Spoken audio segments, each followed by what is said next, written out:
يسعد اوقاتكم اعزائي مستمعي ومشاهدي اذاعه فون عبر وسائل التواصل الاجتماعي وقناه اليوتيوب، واهلا وسهلا فيكم بحلقه جديده من برنامج مجتمع اونلاين. تحياتي لكم، جاندي خالدي بالاعداد والتقديم، وهذه تحيات فريق العمل والتصوير. حلقه جديده من برنامج مجتمع اونلاين، لكن بعد شاره قصيره.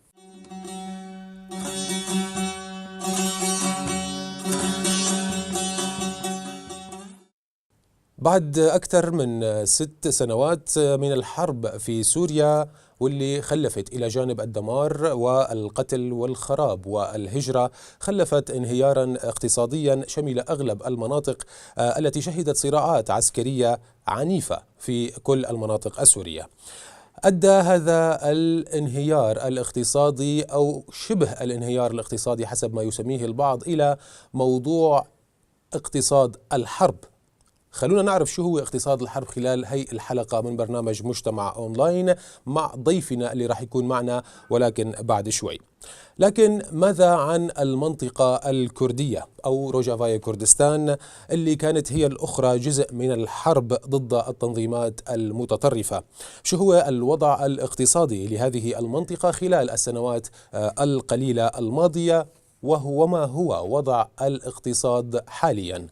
وشو هي أبرز المشاكل اللي بتواجهها المنطقة من الناحية الاقتصادية؟ وهل ثمة من حلول لحل هذه المشاكل الاقتصادية في حال وجودها؟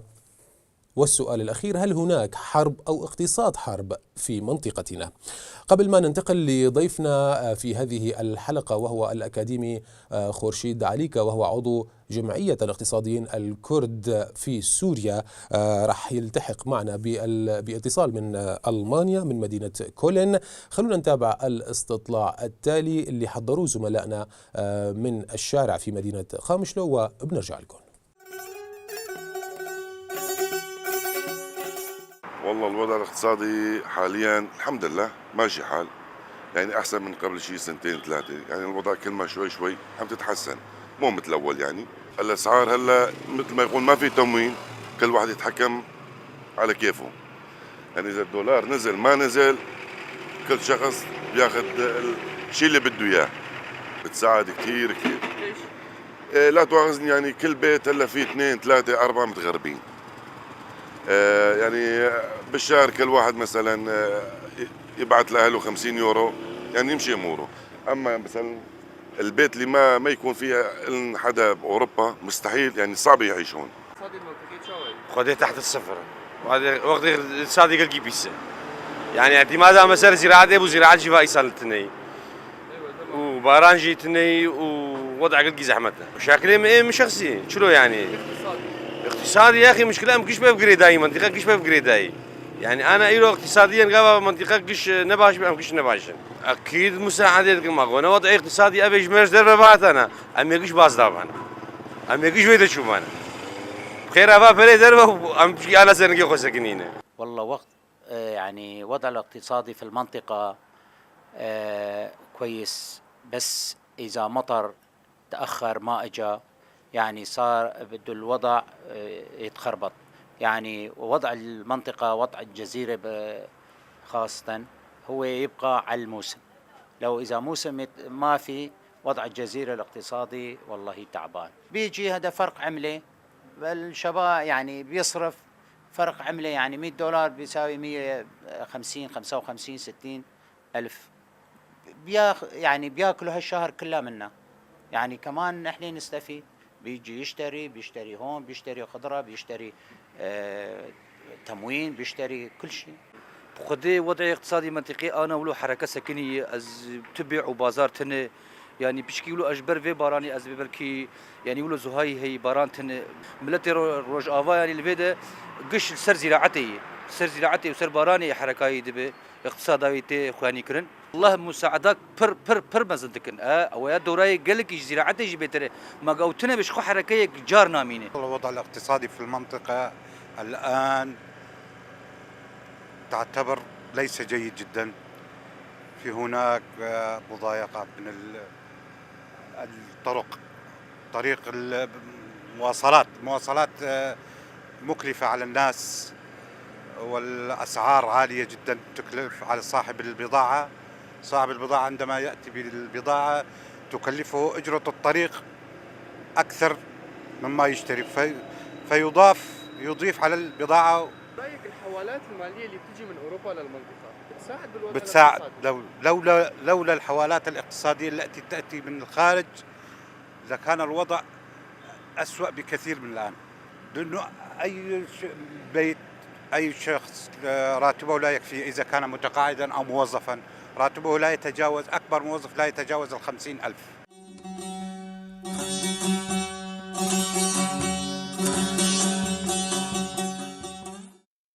أعزائي مستمعي ومشاهدي إذاعة فون عبر وسائل التواصل الاجتماعي وقناة اليوتيوب، يسعدني أن أرحب بضيفي من مدينة كولن بألمانيا الأكاديمي خورشيد عليكة، وهو عضو جمعية الاقتصاديين الكرد في سوريا. يسعد أوقاتك أستاذ خورشيد. أهلا وسهلا جان. أهلا بك أستاذ خورشيد. يعني حسب ما قلنا بالمقدمة، هل هناك انهيار اقتصادي في سوريا بشكل عام وفي المنطقة الكردية بشكل خاص؟ شو هو الوضع؟ شو هو الظرف الاقتصادي الحالي لو حطيتنا هيك بشكل مختصر بالوضع الاقتصادي للمنطقة؟ طبعا الوضع الاقتصادي لا نستطيع أن نقول بأنه منهار، ولكنه شبه منهار. بعد 7 سنوات من الحرب في سوريا، جميع القطاعات الاقتصادية تعرضت إلى شبه دمار كامل. الصناعة توقفت في أغلبية قطاعاتها، وخاصة في المدينة الصناعية في حلب، كما في حمص وغيرها من المناطق. كما أن الصادرات توقفت بنسبة 97%. كما أن جميع المعابر الحدودية في سوريا مع الدول المجاورة كانت خرجت عن سيطرة النظام، وسيطرت عليها جهات أخرى، أو سواء قوات كردية أو تنظيم داعش أو جيش الحر. فتراجعت الإيرادات الضريبية من ناحية المعابر. كما أن السياحة تراجعت إلى مستويات صفر نستطيع أن نقول. كما أن الإنتاج توقف. النفط كان الإنتاج النفطي 385 ألف برميل نفط يوميا، تراجع إنتاج النفط إلى ما يقارب 20 ألف برميل نفط يوميا. يعني عجلة الاقتصاد توقفت. الناتج المحلي الإجمالي السوري تراجع إلى مستويات متدنية. لم يعد يستطيع النظام أن يتحمل العبء الاقتصادي، فأعلن أن هناك اقتصاد حرب. نعم. طيب، قبل ما ننتقل لاقتصاد الحرب، يعني أنت ذكرت الكثير من الأمور، وأتوقع هي عبارة عن موارد اقتصادية، يعني موضوع الإنتاج، موضوع النفط، موضوع الإيرادات الضريبية وإلى ما هنالك من مصطلحات، هذه تعتبر موارد اقتصادية. بالنسبة للمنطقة الكردية، هل من الممكن فصل يعني الحالة الاقتصادية أو الظرف الاقتصادي أو الوضع الاقتصادي للمنطقة الكردية عن الحالة العامة السورية؟ طبعا أن المنطقة الكردية أو كردستان سوريا في شمال أو شمال شرقي سوريا هي جزء من سوريا، ولا نستطيع أن نفصل الاقتصاد المنطقة الكردية عن اقتصاد الداخل السوري. فإن الحدود الجنوبية للمنطقة الكردية ملتزقة مع الرقة دير الزور باتجاه حلب، فإننا بلا شك جزء من الاقتصاد السوري، وأي انهيار في الاقتصاد السوري أو شبه انهيار هي تعني انهيار الاقتصاد في المنطقة الكردية. كما أن المنطقة الكردية تتعامل مع العملة السورية وهي الليرة السورية، وأن جميع الوثائق والمحاكم والدوائر الحكومية في المنطقة الكردية وخاصة في قامشلي وحسكة هي تعمل، وجميع الأوراق هي سارية. وبالتالي أن المنطقة الكردية هي جزء من سوريا، ولكن النظام تعمد إلى منع إرسال مستحقات المنطقة الكردية والمناطق الكردية للبلديات، وبالتالي فقط النظام يرسل رواتب للموظفين من أجل الإشارة بأن هذه المنطقة إداريا تابعة له. ولكن من ناحية الثانية لكن النظام بنفس الوقت يعاني من هذا الموضوع. يعني هناك أزمة اقتصادية منذ 6 سنوات أو أكثر في سوريا، ويعني النظام دائما يبحث يعني كدولة، هي عبارة عن دولة، يعني بالنهاية الدولة دائما تبحث حسب ما قرأت في عدة مقالات اقتصادية أنها تبحث عن بديل لكي يعني تساعد باقتصادها وتمنعه من الركود أو من الانهيار الكامل. يعني تعاملت الدولة السورية بطرق معينة، لكن أنا حابب بصراحة أني أركز على موضوع الاقتصاد بالمنطقة الكردية بشكل خاص. لكن قبل ما أنتقل لهذا الموضوع، يعني ذكرت حضرتك أيضا وذكرت أنا كمان بالمقدمة أنه الدولة تلجأ إلى اقتصاد الحرب عندما تتعرض لأزمة عسكرية أو إلى حرب أو إلى ثورة أو سميها ما شئت.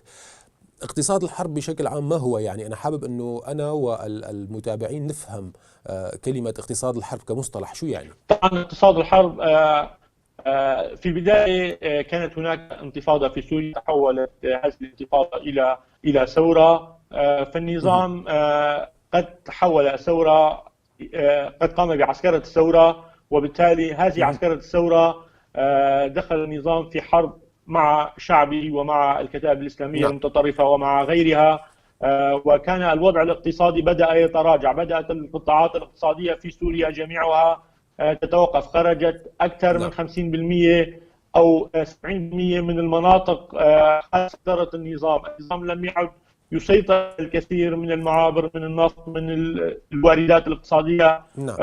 فبالتالي النظام أعلن اقتصاد الحرب. هذا الاقتصاد الحرب فقط يحاول تمويل دفع الرواتب وتمويل القطاعات العسكرية أو الجيش السوري ضد هذه الأزمة أو ضد هذه الثورة التي انطلقت ضده وطالبت بالحرية والديمقراطية لسوريا. يعني اقتصاد الحرب هو عبارة عن تدابير احتياطية ممكن نسميها؟ هي تدابير تلجأ إليها الدولة للحفاظ على نظامها وسلطتها من الانهيار، وبالتالي تسخر جميع الموارد الاقتصادية أو الواردات في خدمة حفاظ على سلطتها، وبالتالي أعلنت سلطة. استطرادا لهذا الموضوع أستاذ خورشيد لو سمحت لي، النظام عمل على مثلا موضوع أنه استمرار بدفع رواتب الموظفين، هي ناحية. هل هناك جوانب أخرى، يعني مثلا رفع من قيمة الأسعار أو إلى ما هنالك؟ طبعا في اقتصاد الحرب تخرج لم يعد يستطيع النظام تحديد قيمة المستهلكات في سوريا، وبالتالي فإن الأسعار تخضع لقانون العرض والطلب، وهذا القانون العرض والطلب في ظل الحرب لا أحد يعرف من يتحكم بقانون العرض والطلب، وبالتالي فإن هناك تجار كبار يسمون بتجار الحروب أو تجار الأزمات. هؤلاء يسيطرون على مقدرات البلاد ويحاولون تأمين المواد والسلع والخدمات بأسعار غالية جدا، فهؤلاء التجار يوفرون لك ماذا تريد أو ما أنت بحاجة لها، ولكن هؤلاء التجار يرفعون الأسعار كما يودون بحجة طبعا تتم عملية البيع بالدولار. هم يقولون أننا نشتري من السوق السوداء بالدولار، وبالتالي يقومون ببيعها للمواطنين أيضا بتقدير بالدولار مقابل ليرة. هل هذه الحالة موجودة في المنطقة الكردية، وأنت يعني عضو في جمعية الاقتصاديين الكرد في سوريا وأحد مؤسسيها، يعني هل هذه الحالة أيضا موجودة؟ هل هناك تجار حروب في المنطقة الكردية في سوريا؟ طبعا المنطقة الكردية أيضا فيها تجار حروب كانوا مسيطرون على جميع المواد الغذائية التي كانت تأتي سابقا من الداخل عبر مناطق داعش باتجاه المنطقة الكردية، حيث كانوا يدفعون ضرائب. المستهلك هو المستهدف من ارتفاع الأسعار، فالضرائب هي المستهلك يقوم بدفع هذه الضرائب. حتما يوجد حروب يتعاملون تجار الأزمات يتعاملون مع معبر سيمالكا باتجاه كردستان العراق. هل هناك أرقام وإحصائيات قمتم يعني بالبحث فيها يعني كجمعية؟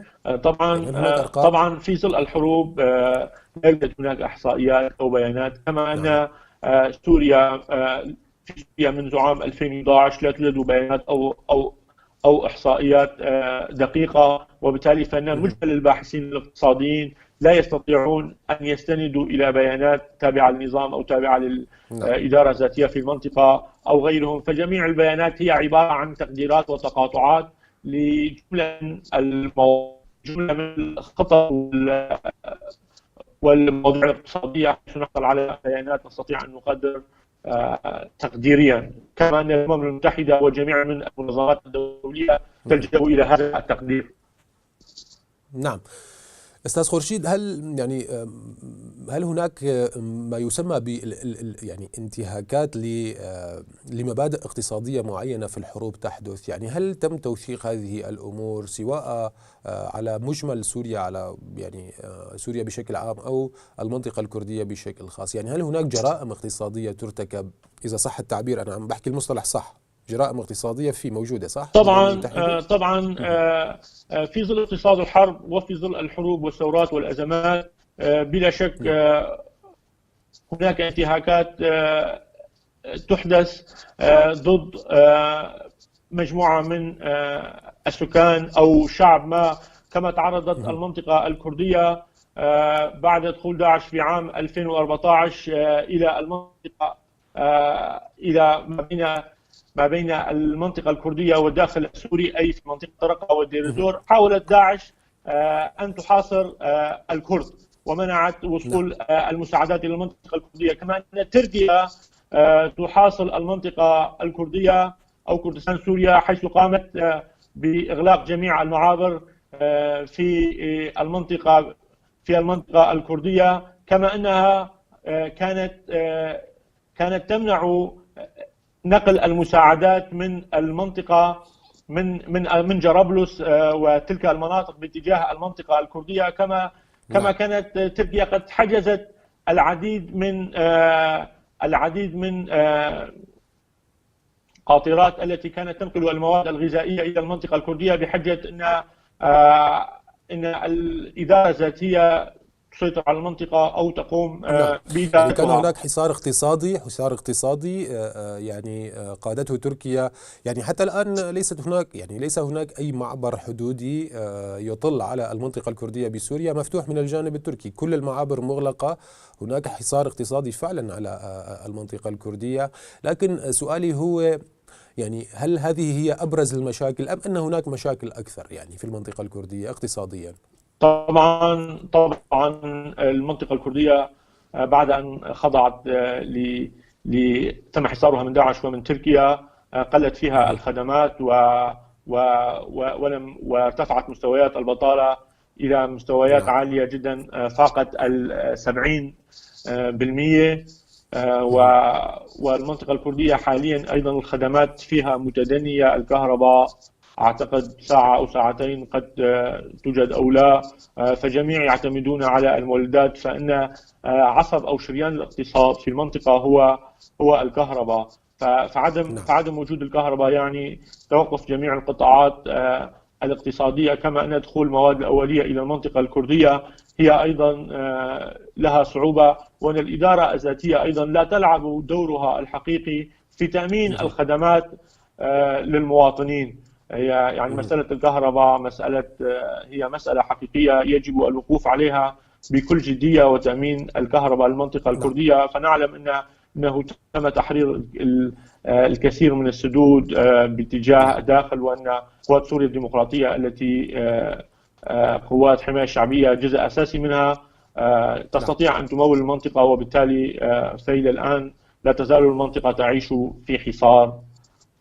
نعم، يعني هناك مشكلة حقيقية بالكهرباء، ولكن نتوقع الفترة الأخيرة بعد تحرير مدينة الرقة أصبحت الكهرباء يعني تتحسن بشكل جيد، ولكن أتوقع أن هذا التحسن سيلقى تراجعا في الفترات الأخيرة حسب تصريحات سمعتها من بعض المسؤولين. ولكن يعني بهذا الموضوع بخصوص سد الفرات وإلى ما هنالك، موضوع المشاكل يعني غير عفوا موضوع الموارد الاقتصادية التي نستطيع أن نستفيد منها في المنطقة الكردية. يعني وأنت كأكاديمي اقتصادي، يعني أريد منك أن تضعنا بهذه، يعني هناك مثلا النفط، البترول، يعني ما هو المورد الاقتصادي الأكثر أنه نستطيع أنه نستفيد منه بأكثر قدر ممكن يعني برأيك؟ طبعا المنطقة الكردية أو كردستان سوريا هي منطقة غنية جدا بالموارد الاقتصادية، وإن تم تسخير هذه الموارد بعقلانية يستطيع الكرد في المنطقة الكردية أن يحققوا الاكتفاء الذاتي وأن يصدروا حتى إلى كردستان العراق وإلى بقية مناطق داخل السوري. كما تفضلت طبعا النفط هي من الواردات الأساسية في المنطقة الكردية والتي يمكن الاعتماد عليها، كما أن الزراعة أيضا تعرف المنطقة الكردية بأنها منطقة زراعية، وأن إنتاج القمح والشعير وجميع مشتقات الحبوب هي زراعة ناجحة في المنطقة الكردية يمكن الاعتماد عليها. كما أن منطقة عفرين هي منطقة غنية بالحمضيات وبالزيتون، وزيت الزيتون معروف حتى يصدر إلى إيطاليا من عفرين. طبعا المنطقة الكردية يوجد فيها جميع الموارد الاقتصادية، ولكن المشكلة هي يجب دعم المشاريع. المنطقة الكردية بحاجة إلى تمويل، يجب أن يقوم سواء الإدارة الذاتية أو النظام السوري أو غيرهم بدعم المشاريع في المنطقة الكردية. كما أن مرور نهر دجلة ونهر الخابور ونهر الفرات من المنطقة الكردية أيضا يجعل من المنطقة الكردية غنية جدا، وبالتالي يمكن زيادة الإنتاج فيها وتقليل نسب البطالة من جميع النواحي. هناك محاولات أو مشاريع صغيرة عفوا، يعني أو معامل يتم إنشاؤها بالفترات الأخيرة. هناك معامل للمياه مثلا، للمشروبات الغازية، وهناك معامل لصناعة الأحذية، وهي مشاريع صغيرة ومتوسطة في المنطقة شهدتها المنطقة الكردية خلال فترات. يعني مثل ما بتعرف يعني ما كان في أي معامل بالمنطقة الكردية إلا معمل البرغل ممكن كان موجود، وكان هناك منع دائما لموضوع تنمية أو زيادة الإنتاج أو يعني إيجاد موارد اقتصادية جديدة في البلد. برأيك هل هذه المعامل ستفيد في المستقبل، ستنشئ قاعدة لموارد اقتصادية جديدة ممكن نستفيد منها مستقبلا، يعني تستفيد منها المنطقة بشكل عام؟ طبعا سابقا كان النظام يحاصر المنطقة الكردية ويمنع بناء اقتصادي في المنطقة الكردية أو بناء معامل حقيقية تنتج. طبعا كان النظام يشجع الشعب للهجرة باتجاه الداخل السوري وخاصة إلى دمشق وحمص، وبنفس الوقت كان بيقول إنه الحسكة هي السلة الغذائية. طبعا كانوا يقولون الحسكة هي السلة الغذائية، وكانوا ينقلون جميع الموارد الاقتصادية من الحسكة إلى الرقة ودمشق وحلب وغيرها، وبالتالي فإن المنطقة الكردية كانت في حصار. بعد الظروف الاقتصادية والوضع من الأزمة السورية وحصار داعش في المنطقة الكردية، أصبح هناك ضرورة للكرد أن يقوموا ببناء مشروعات صغيرة في المنطقة الكردية، وهذه المشروعات بدأت تلعب دورا كبيرا في المنطقة الكردية من خلال تأمين فرص العمل وتأمين المواد الأساسية، فالمعامل التي فالمطاحن أيضا في المنطقة الكردية، والمشروعات الصغيرة في أيضا هناك سوق عمولات أستاذ خورشيد، يعني هناك سوق عمولات يشتغل يعني يعمل بشكل جيد، يعني تجارة العملة وإلى ما هنالك. هذه التجارة رائجة بشكل كبير في الفترة الأخيرة. شو رأيك بهي التجارة بشكل عام؟ يعني هل نستطيع الاستناد عليها مستقبلا؟ طبعا كما تفضلت أن المنطقة الكردية تعتمد حاليا على التحويلات الخارجية، فأهالي جميع من مقيمين في المنطقة الكردية يعيشون الكثير منهم حتى ضمن العائلة الواحدة في كردستان العراق أو في تركيا أو في الخليج، وخاصة في أوروبا نسبة كبيرة. فهؤلاء مجبرون بأن يساعدوا أهاليهم في الداخل. فهناك عائلات من يقومون بإرسال 100 يورو حتى 1000 يورو، وهناك من يقومون بإرسال مبالغ ضخمة لشراء عقارات في المنطقة الكردية. طبعا هذه المنطقة الكردية بدون تحويلات خارجية لا يمكن تعيش في ظل اقتصاد الحرب وفي ظل اقتصاد المدمر. يعني هذا هو سؤالي أيضا الذي لم أجد إجابة عنه. يعني في حال انقطاع هذه التحويلات المالية كيف كان سيكون الوضع؟ يعني بصراحة هناك حركة عمرانية، يعني آخر عام حركة عمرانية كبيرة جدا في المنطقة، كل الناس عم تبني وعم بتعمر بعد يعني توقف الحرب على داعش بشكل خاص، وهناك يعني فلوس، يعني هناك تحويلات مالية بتجي على المنطقة. يعني إذا وقفت هذه التحويلات كيف راح يكون الوضع برأيك؟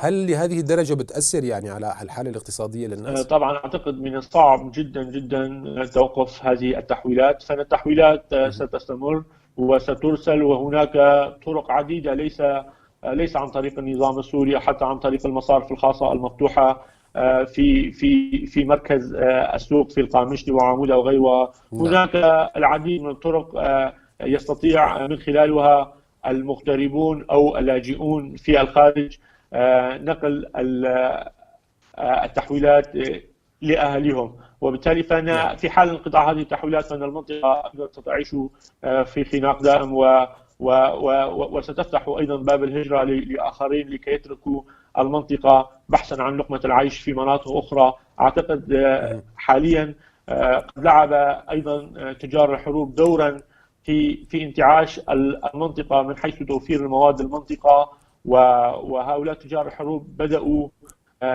يتحدثون عن المليارات بين أيديهم، وهذه المليارات بلا شك ستدخل في إعادة إعمار المنطقة ونوعا ما دعم التنمية العمرانية. فالتنمية العمرانية في مراحل الحروب أو في المراحل البدائية دائما التنمية العمرانية هي أساس بقية التنمية. في حال توفرت بيوت مستقرة، يعني هي مهمة جدا.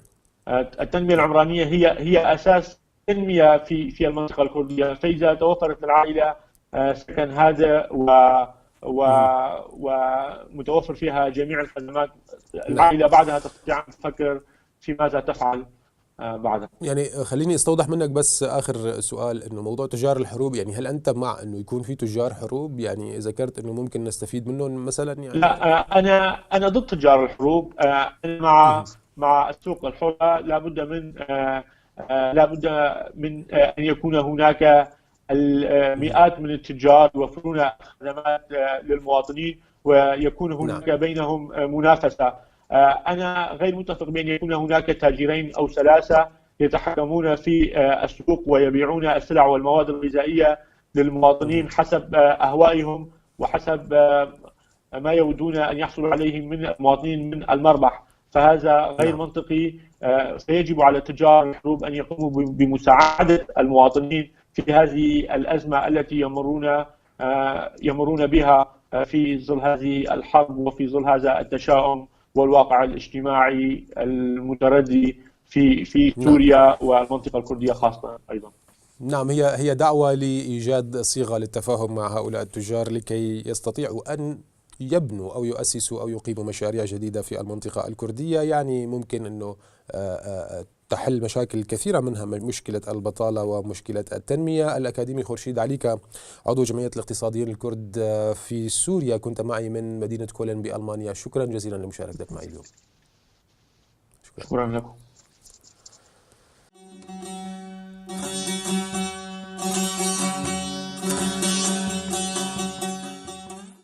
أعزائي مستمعي ومشاهدي إذاعة فون عبر وسائل التواصل الاجتماعي وقناة اليوتيوب، كنا معكم اليوم بحلقة جديدة من برنامج مجتمع أونلاين، واللي حكينا فيها عن الحالة الاقتصادية التي تعيشها سوريا بشكل عام والمنطقة الكردية على وجه الخصوص، وتحدثنا عن مصطلح اقتصاد الحرب وعن الموارد الاقتصادية المهمة التي تملكها المنطقة الكردية.